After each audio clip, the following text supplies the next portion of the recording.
এক ফুটবলার একটি গোল করলেন আর সেই গোল নিয়ে পুরো বিশ্বের বিজ্ঞানীরাও গবেষণা শুরু করলেন। কি আশ্চর্য হচ্ছেন?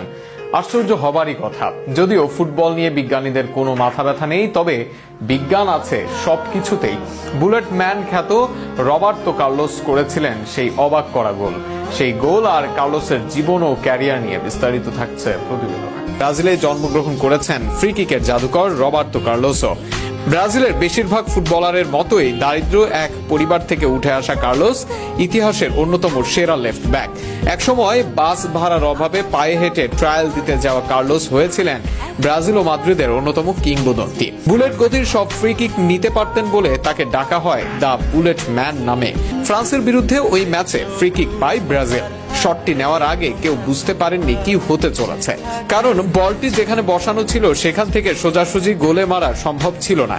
কিন্তু কার্লোস সেই সব না ভেবেই বলটিকে বাঁ পায়ে ঘুরিয়ে মারেন, যা দেখে অবাক হয়ে গিয়েছিলেন তৎকালীন ফ্রান্স গোলকিপার ফাবিয়ান বার্থেজো।